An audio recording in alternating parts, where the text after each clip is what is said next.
seem to have lost the record button, so just bear with me 1 second here. I got it, don't worry.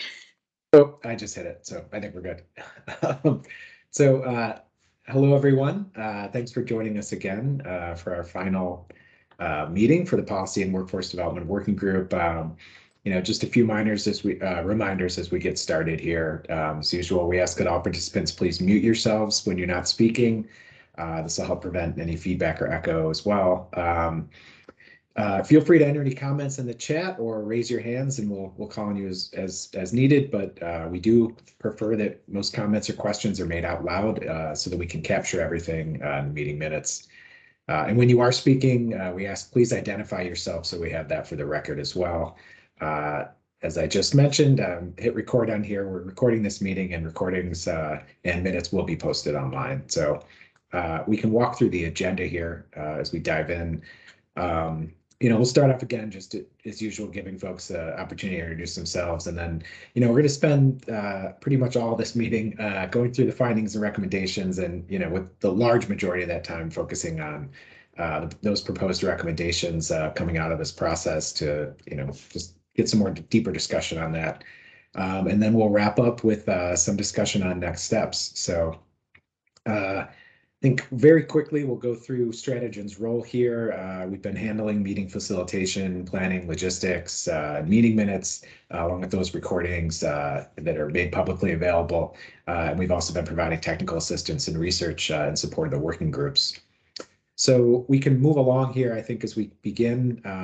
I just want to ask everyone to share your name, title, and organization. And as we've been doing the last few here, I'll kick us off and then start with the Stratagen team, and then I'll just go down the list and prompt everyone. So hello, everyone. I'm Joe Goodenberry. I'm a senior manager with Stratagen Consulting. I'll pass it on to my colleagues here at Stratagen, Erin, Jennifer, and Kaya. Good morning, everyone. This is Erin Childs, Director at Stratagen Consulting. Good morning. This is Jennifer Gorman. I'm an analyst with Stratagen. Hi, this is Kaya. I'm also an analyst with Stratagen. And then I think we have Sarah from Greenbank. I don't see Brian on here, but. Yeah, good morning or afternoon. Sarah Harari with the Connecticut Greenbank. Thanks, Sarah. And I'll just go down the list here. Alex Judd. Hey, good afternoon, Joe. Good to see you and everyone. This is Alex Judd, partner at Dave Pitney here, supporting the Greenbank on research efforts needed. So thanks again. Great, thanks. Andrea, nice to have you here again. Hi, Andrea Labawi, Senior Engineer with Toyota. Julia? Hi, everyone. Julia Dumaine, Connecticut Public Utilities Regulatory Authority, Supervisor of Strategy and Operations. Thanks. Evan?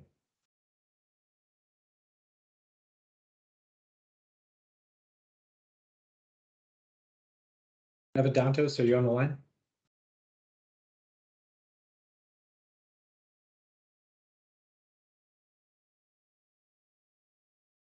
Well, we'll move along for now, but if maybe a muting issue or something. But Lydia. Hey everyone, Lydia Rupert, research analyst with Connecticut. Samantha. Hi everyone, Sam Donowski, she, her. I'm the state director of Sierra Club's Connecticut chapter. Thanks. Evan, we'll give you another chance to introduce yourself if you're on the line.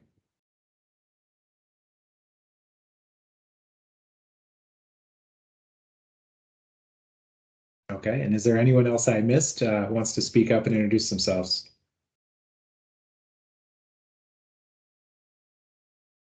Okay, well, thanks everyone. Appreciate it very much. We can go ahead and move along. So I want to quickly just remind everyone of our statutory responsibilities here in this working group and throughout the task force process. We will be submitting a report to the legislature in January. And this working group, the Policy and Workforce Development Group, has two primary responsibilities. The first is a review of regulations and legislation needed to guide the development and achievement of hydrogen economies of scale. And the second includes recommendations for workforce initiatives to prepare the state for hydrogen-fueled energy-related jobs. And just reiterate, as we always do here, that This process is not meant to replace the stakeholder engagement process that's used to develop and update state policy. The aim here is to surface new ideas for consideration on how to advance a clean energy, clean hydrogen economy in Connecticut. So we can go ahead to the next slide here. And, I just want to start off with a pretty brief refresher on the findings from this working group. These have been shared at our last meeting, and also for those that were able to participate in the task force meeting on Tuesday.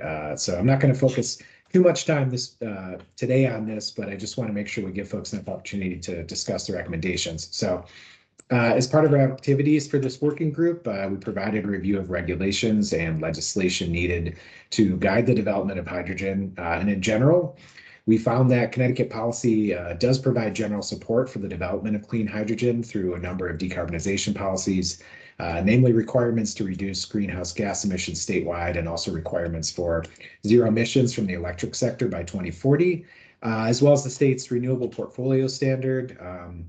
And of course, there are also limits on emissions of nitrogen oxides from fuel burning equipment at stationary sources. And the state has goals for zero emissions, medium and heavy duty vehicles set to achieve 30% by 2030 and 100% by 2050. And there are some existing policies that are more specifically related to hydrogen. Many of these involve fuel cells in Connecticut. Fuel cells qualify as a Class 1 renewable resource, and the state has processes for procurement of fossil fuels and other Class 1 resources, as well as requirements for developers of 2 megawatts or greater Class 1 renewable projects to ensure that community benefit agreements are entered into for workforce development. And then, of course, as part of Connecticut's comprehensive energy strategy, DEEP will be looking at strategies to provide more affordable heating and cooling, achieving emissions reductions in residential and industrial facilities, and efforts to improve the resilience of the state's energy sector. So hydrogen could potentially be a part of all those strategies as well. And although those policies do provide support, we found that there's still some room for strengthening or expanding policy in Connecticut. Regarding a definition of clean hydrogen, best practices, just based on what we've been seeing in other jurisdictions, suggest the need to establish a definition of what is meant by clean in order to remove ambiguity. And we're starting to see a trend towards those types of definitions moving away from the colors, green, blue, gray, pink, instead being based on emissions intensity. We found that additional actions can help catalyze the development of a hydrogen ecosystem in Connecticut, including those that encourage market development and support some of those priority end uses. Community engagement, of course, a critical thread throughout. And then the other piece here is workforce development, just the importance of community involvement with local leaders and groups and partnerships to connect local workers with training and upscaling efforts while providing opportunities for equity and environmental justice. And existing programs through the trades and local labor groups, that helps provide a framework for training and the building of necessary skill sets. Many of those have overlap for transitioning displaced workers as well.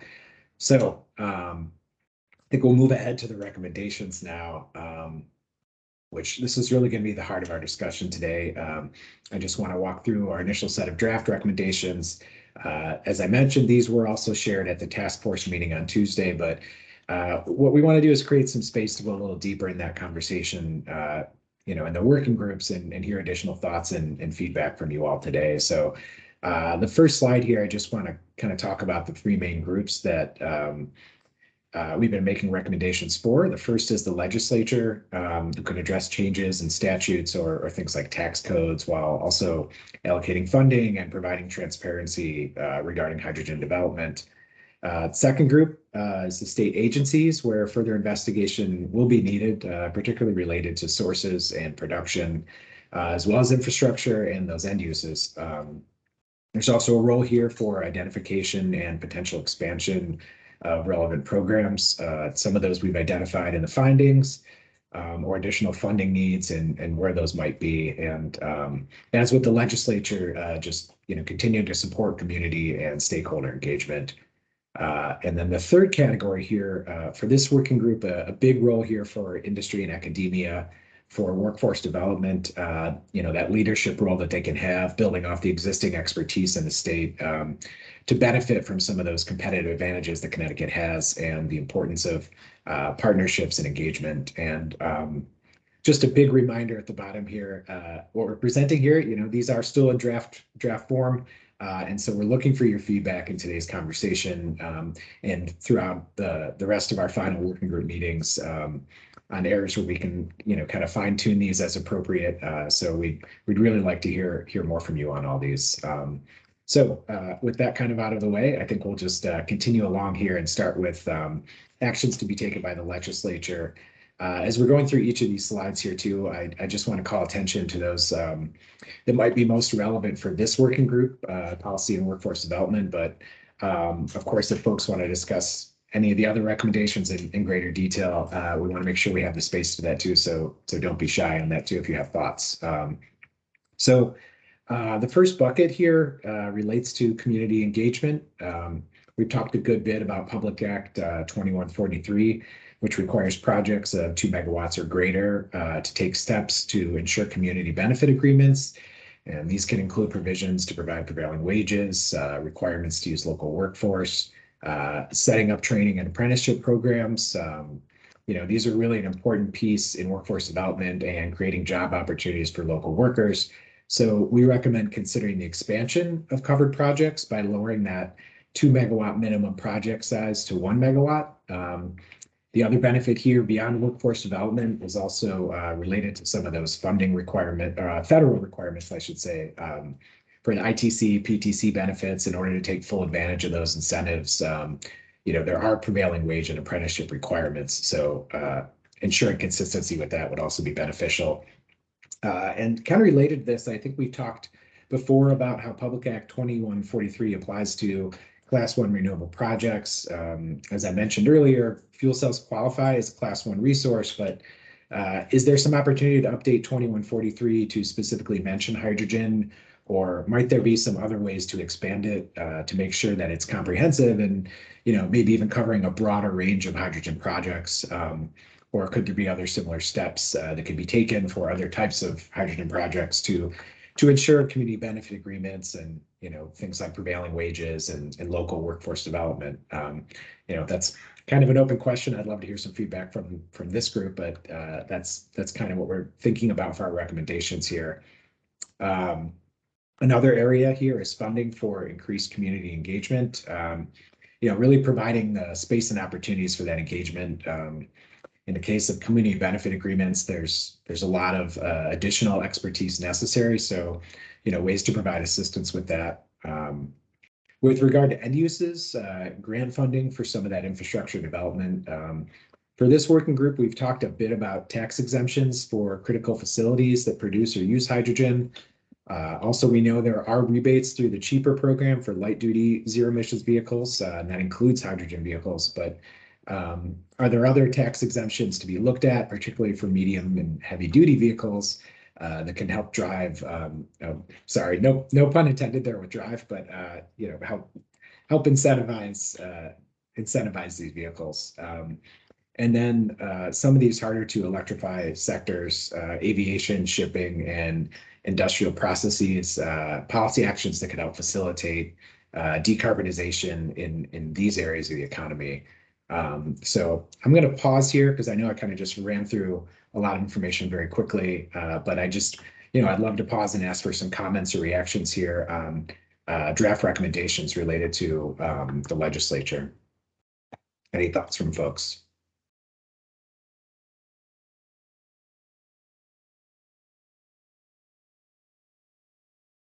And again, we welcome throughout this conversation, feel free to enter any thoughts or questions in the chat, or we also prefer you can go ahead and just hit that raise hand button on Teams and we can go ahead and call on you in order here. But any other thoughts on these recommendations?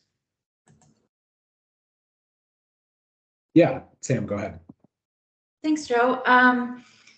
I think we, particularly in the support for high value end uses, the second call out there, consider tax exemptions for hydrogen vehicles and critical facilities that produce and use clean hydrogen is probably not specific enough, given that the broad range of vehicles that could be supported by this, and that we really want to make sure they're focusing on those that have been identified as the highest value and the best use of hydrogen.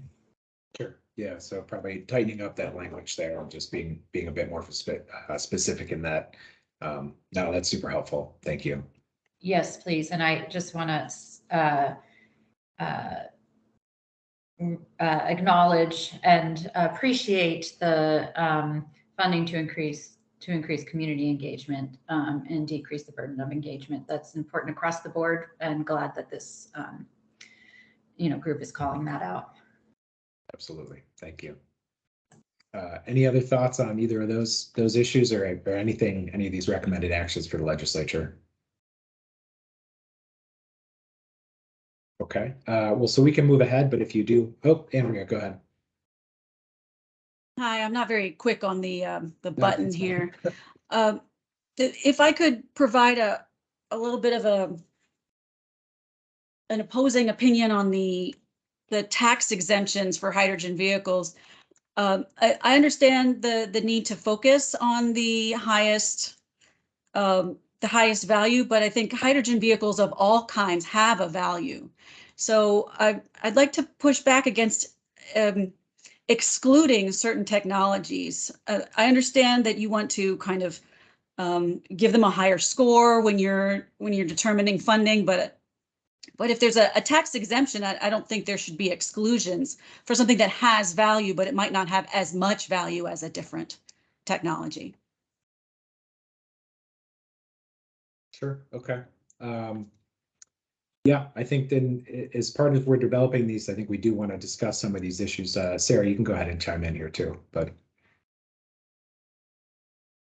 Thanks, Joe. Yeah, I think I appreciate the points from both sides there, and we'll certainly reflect that as we move forward with recommendations to the legislature. I wanted to add my own suggestion, Joe, that I heard after we were at our most recent task force meeting, which was around supporting manufacturing, not just the critical facilities that are some of the high priority end uses that we've identified, but also we have a strong native manufacturing industry here in Connecticut that could benefit from perhaps some actions taken by the legislature to continue to cement our role in producing the equipment that is used to create clean hydrogen. I'm thinking the electrolyzers, the fuel cells. Yeah. Perhaps there's something there that we can add. No, that's a great point, and we we've got some of that later on, but I think you're right. Recommending to the legislature to be considering that as well as would have some value. Sam, I see your hand raised. Unless that's go ahead. And we discussed this in the last meeting. In terms of that, I think it's really important that if our state decides we're going to subsidize the manufacturing that's going elsewhere, we ought to really make sure it's forward thinking and only subsidizing green hydrogen fuel cells that are using green hydrogen. Yeah, no, great point.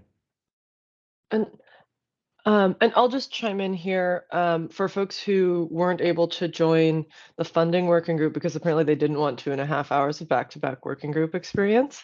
There were a number of recommendations hot off the press in that working group addressing manufacturing.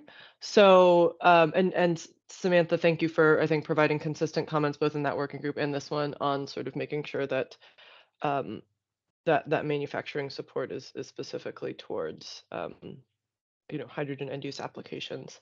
But I just want to let folks know that and Sarah specifically that there is some stuff coming up on that, and just given the cadence of the work groups, we'll definitely be bringing those all together for everyone to take a look at.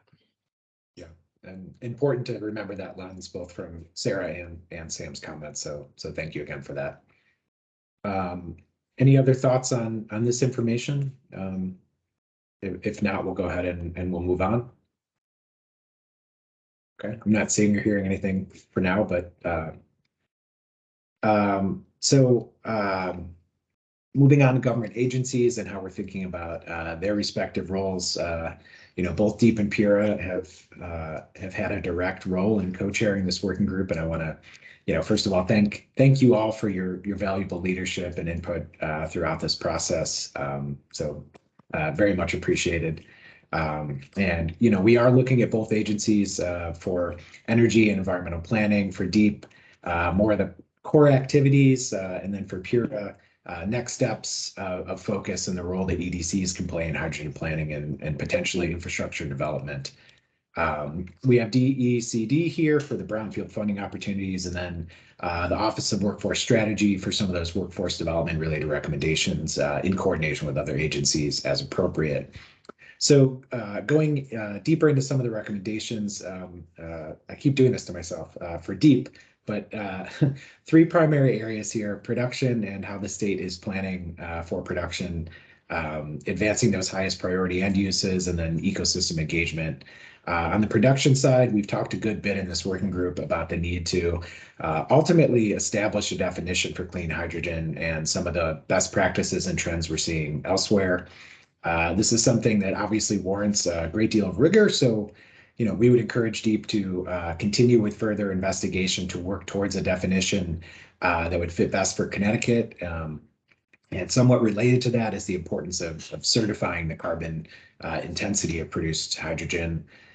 For end uses, this working group has discussed before the idea of market-based approaches to incent reductions in the carbon intensity of fuels. A low carbon fuel standard is just one example of that, like they have in California. In addition, clean transportation incentives for other applications such as port handling equipment, harbor crafts, and ocean-going vessels.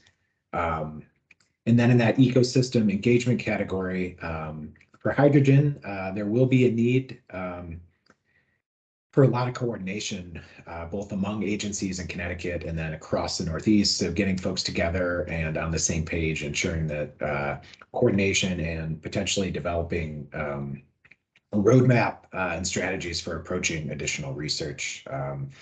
We also see a critical role here too for CJAC and how equity and environmental justice are incorporated into the state's goals, strategies, and policies.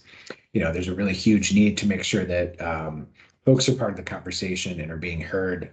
We've talked a lot about this, how community engagement, EJ, and equity needs to be front and center throughout this entire process. It's one of those big cross-cutting issues. So just the importance of working with stakeholders across the entire spectrum for both input and participation. And more on the infrastructure side, planning for the development of a clean hydrogen backbone in the state, including which technologies are available for transport, examining cost and funding considerations for development of infrastructure. How can this be aligned with some of the regional hub activities, and again, the importance of the community engagement piece in that process. So again, here I want to pause before we move ahead to the next slide. I just want to give folks a chance to chime in, and also we do have folks from DEEP on this call too, so I want to see if they have anything to add or clarify or push back on here at all. But Sam, your hand is raised, so I'll go with you first. 2 things. The first one maybe is just a little persnickety, but the second bullet in hydrogen production references hydrogen production targets, and I don't think we have any. So are we suggesting they create hydrogen production targets? A question there. And then can you say more about, under hydrogen end uses, the explore market-based approaches to incent reductions in the carbon intensity of fuels? Can you say more about that so we understand what you're talking about? Sure. On the second one, I think we're thinking, front and center, first and foremost, like a low carbon fuel standard, but there may be other opportunities there, and I'll allow the folks at DEEP to chime in on that as well. And I think that's a great call out with production targets. I don't think, certainly not from this working group, I don't think we're setting any goals for specific targets of production here. So I think that's a great flag. Andrea, well, first I want to see if Deep has anything to add on either of those two issues. Hi. This market-based approaches, it's what it was what Joe mentioned, and we are also we have already started our policy process around hydrogen, and this is one of the topics that we are also expecting to hear a little bit more from stakeholders of how this market-based approach can be handled, and what kind of incentives or actions can be made so the market can also take some action, some proactive action into this. Just to take the opportunity to already say about this. So we are starting to work on a white paper around hydrogen that it's part of our CES process. Some of you that were in the funding working group have already heard me saying this, but I'm repeating because we have new folks here. And this we expect to have to provide public opportunities to comment on this white paper by early 2023. And we are also going to have, most likely, at least we expect to have a couple of other technical meetings around hydrogen next year. So there will be further opportunities for public engagement. And this is very much welcome and needed for this process. So just putting some color in this engagement process. And this is very much correlated to this topic, Sam. And I don't know if I'm missing something. So what I'm hearing is hydrogen blending, essentially? No, not related to this topic of use. When we talk about market-based approaches, it could be anything else, not necessarily. And we are not saying that we are supporting this as well. What I'm saying is that we want to hear about possible approaches.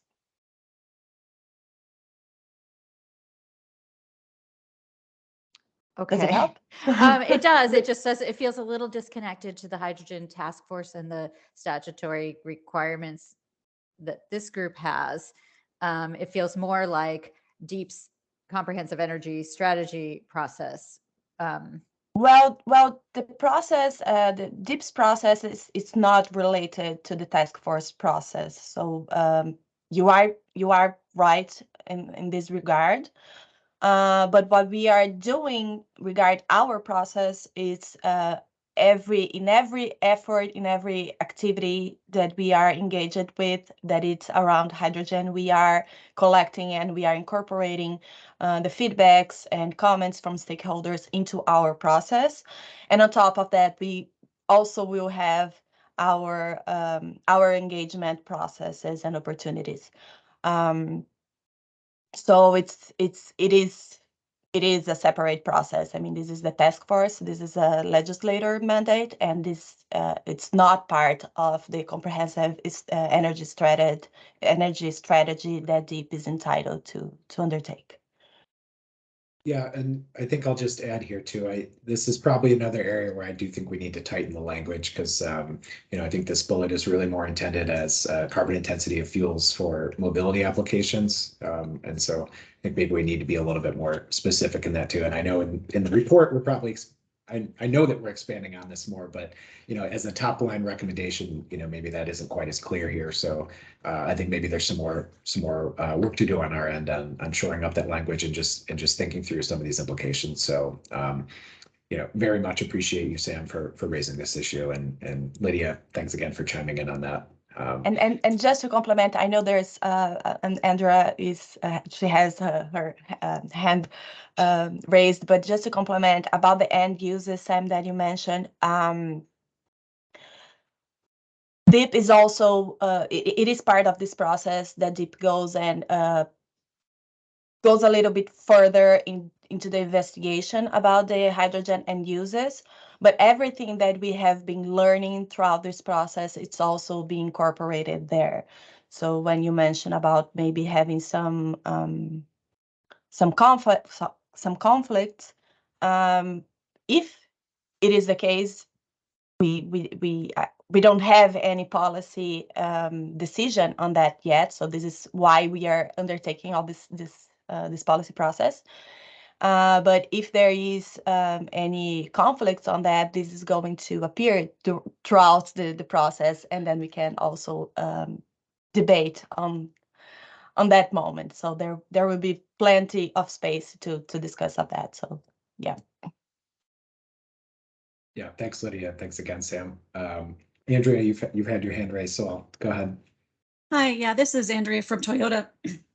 With that intervening conversation, now I have 2 points to I think put some context on what you were saying about the market-based mechanisms. I think, for instance, one example is LCFS, and I think the reason it's applicable to this situation is that incentivizes companies to invest in the production of hydrogen because it's cleaner than gasoline. And then the cleaner that the hydrogen becomes, the more credit you get for it. So I think that is why it applies to this slide. Is that kind of a maybe an accurate summary of kind of why it's applicable in this situation? Yeah, I think that's the way we've been looking at it. And, we use that term market-based incentives, which I know sort of broadens the universe there. So I do understand and appreciate that concern, but I don't think we're quite prepared to recommend specifically an LCFS, but, sort of this is meant as a LCFS like. Right.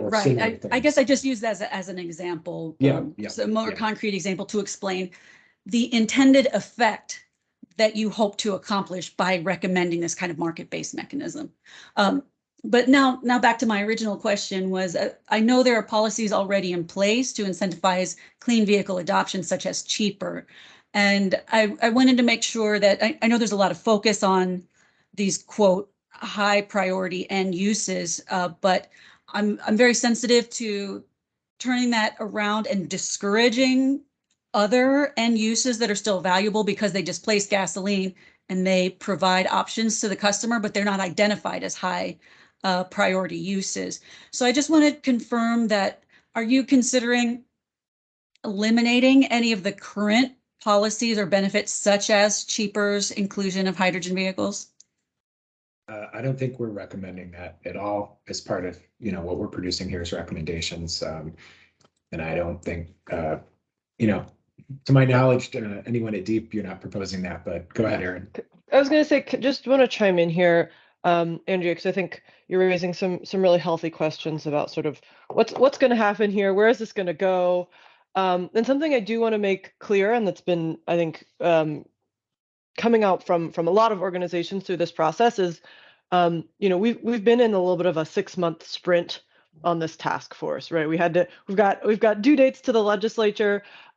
This is maybe not the schedule or cadence that folks are used to in some other stakeholder proceedings. And I know folks are feeling like maybe they haven't had a chance to fully engage on all these topics, which is a large part of why many of our recommendations are pointing towards further discussion, further investigation, creating space for these conversations, especially conversations on existing policies, changes to existing policies that relate to some of the ongoing work of state agencies.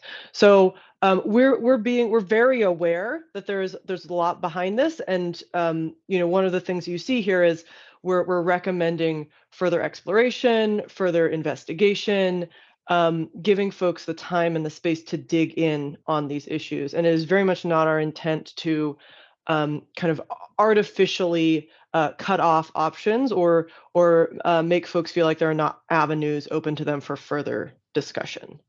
So I just want to be very clear about we want to be sharp about what we are recommending, but we also want to be clear about continuing to create that space. And if folks are feeling anywhere that these recommendations are, excluding the options for additional engagement and discussion, please let us know so that we can make those changes. Okay, thanks, Erin. That's a great summary, and I appreciate that you point out that this kind of first report lays the foundation for future development and kind of puts the frame around it. And it just occurred to me some of the things that weren't being said, so I was just kind of confirming out loud. So I appreciate that clarification.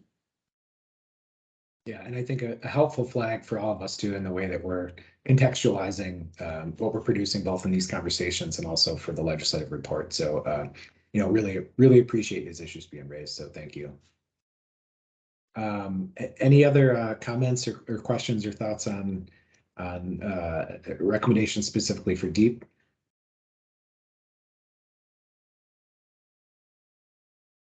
Okay, so I think we'll move ahead here to recommendations geared more towards other agencies in the roles for PURA, DECD, and OWS. So for PURA related to uses, looking at the role for stationary fuel cells for backup power and peak power generation uses, and the potential for maybe incorporating some of those into existing planning venues. And then more on the sources side, examining whether existing tariffs for renewable energy and flexible interruptible loads, whether these could work well for hydrogen production, or whether an additional tariff specifically for electrolytic hydrogen might make more sense. For DECD, this is mostly on the funding side, brownfield loan and grant programs, evaluating if there's a need for additional funding to support hydrogen opportunities. And then the Office of Workforce Strategy, we look for their role to involve leading coordination between existing entities towards establishing a comprehensive program for addressing workforce development, looking at existing needs and resources, identifying areas of the workforce that are expected to be disproportionately impacted, and understanding those opportunities for retraining or repurposing to, enable a just transition. Partnering with local expertise across the trades and leveraging training programs and frameworks, identifying key competencies and potential for trade certifications for clean hydrogen, and local engagement with communities and incorporating equity, workforce diversity, and environmental justice into these efforts. For project-specific engagement, ensuring that involvement opportunities are accessible for local stakeholders and at times and locations that can help enable participation. We also heard some comments at the task force on Tuesday about the importance of looking not just at the local hydrogen economy. I think this is related to Sarah's point, but also looking at the larger national or global marketplace, leaning into some of these, the competitive advantages that Connecticut has around fuel cells and potentially manufacturing. And then, of course, the partnerships here with local universities, community colleges, and trade schools. There's a lot of expertise in Connecticut, so leveraging that expertise across the entire supply chain and making sure there's coordination with those partners. Academia, the trades, and industry can have a really important role to play in workforce development. So it's critical to have that coordination and to be planning for it ahead of time, rather than having it be reactionary, and, sort of having a roadmap to connect these resources to one another as part of this entire process here. So with this bucket of recommendations here, I'll pause again to solicit any thoughts or questions.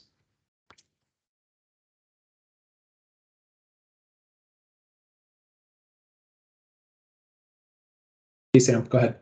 Hey, just regarding stationary fuel cells, there's many types and they can have different feedstocks. And I think from the environmental community perspective is that they should use as a feedstock, not have fossil fuels or biofuels or biomass as a feedstock. So I want to just call that out. Yeah, no, great point. I think also points towards the need to really folks to work towards establishing, an appropriate definition of what is clean for clean hydrogen and what that looks like and what are the feedstocks, so that will be allowable or not allowable. So Julia, you can go ahead.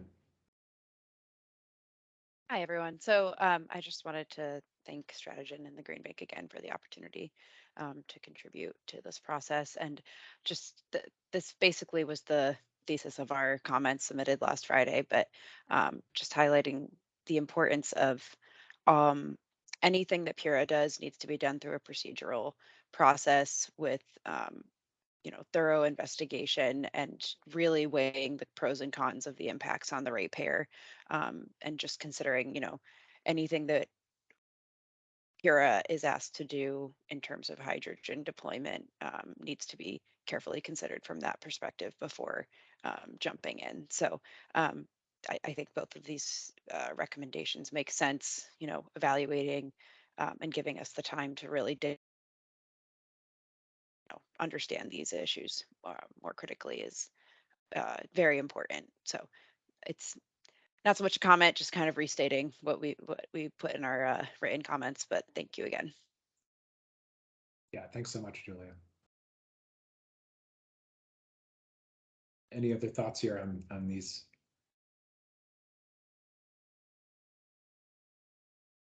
Okay, so we'll move ahead. Some additional areas for interagency coordination on the next slide here. Many of the topics, I think maybe I'm not seeing it. I'm not seeing slides advance. Apologies.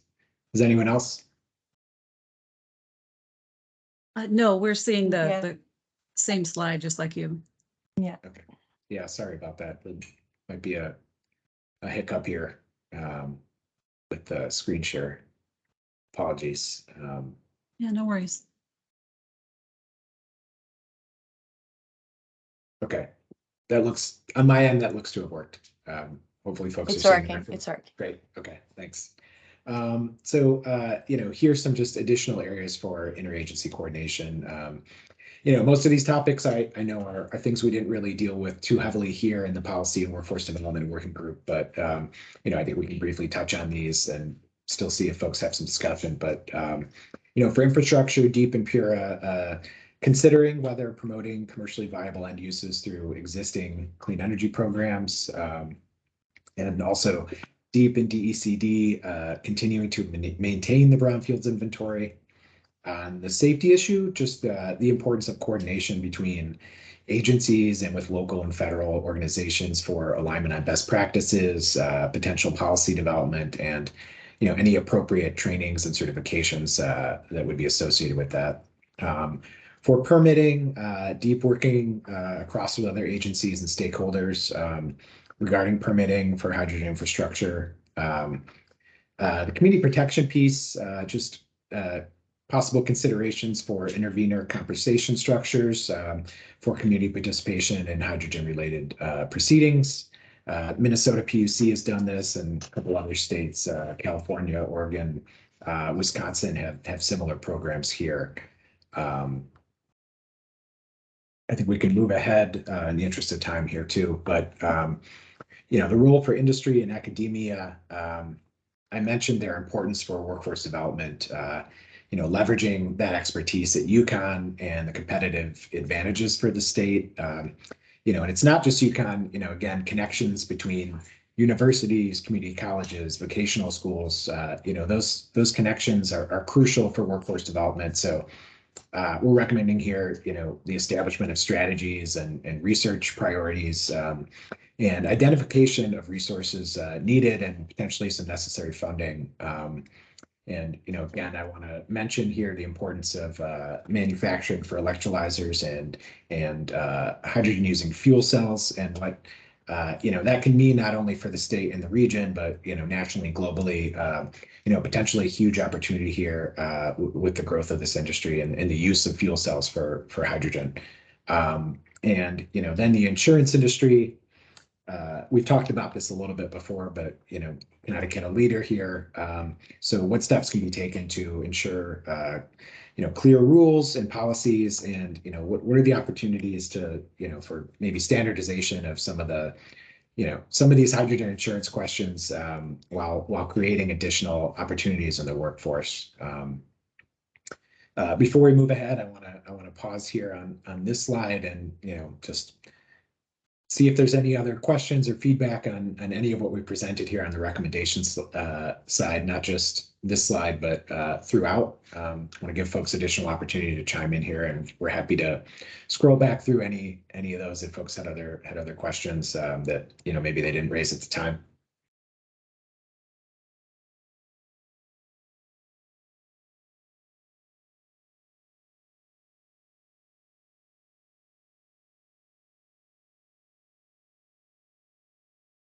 Any other comments or questions?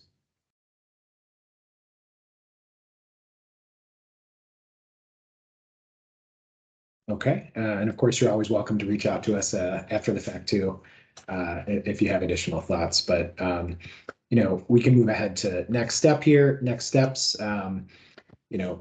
do want folks to continue to get involved in these recommendations. So, we've got the rest of our schedule here. Obviously, that first section, funding and policy workforce development group, these are in 10 minutes. Those will be in the past completely, but that doesn't mean that's your last opportunity for engagement. We do have additional working group meetings next week where recommendations will be presented to facilitate additional discussion and feedback and comments from folks. But the final report due to the legislature on January 15th.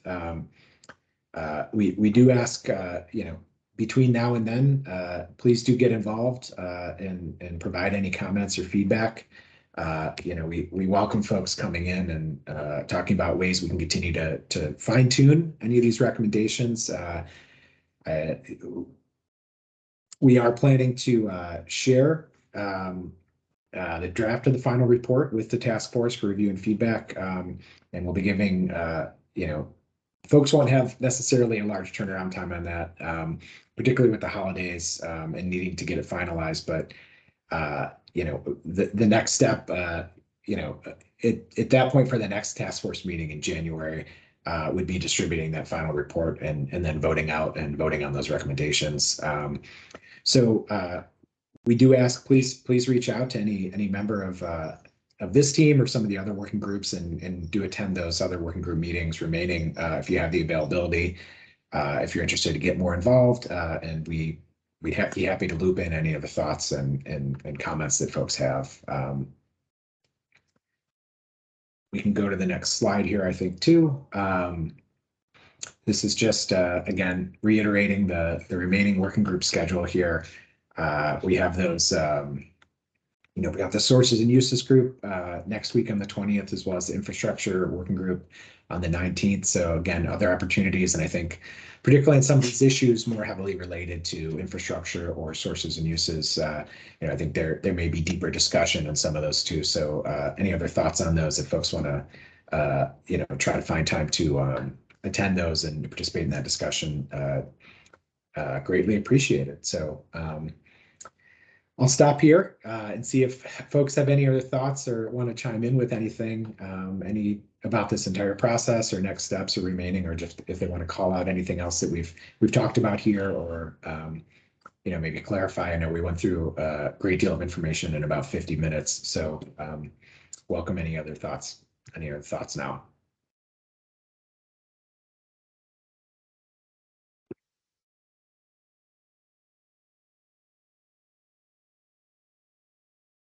Okay, well, barring that, I want to give folks the opportunity for any closing remarks here. Otherwise, I think we'll go ahead and wrap this up just a little bit early. But I want to thank first of all our co-chair teams immensely from Deep and Pura on this, for your leadership and your support and input throughout this process and your expertise. Also want to thank Dave Pitney for your work here. Also the folks at Connecticut Green Bank, Sarah, Brian Farnan as well. Really appreciate your very valuable input throughout this entire process and your leadership. So thank you all for that. And I think with that, we can go ahead and adjourn. But thank you all again. And as I said, please feel free to reach out with any other questions.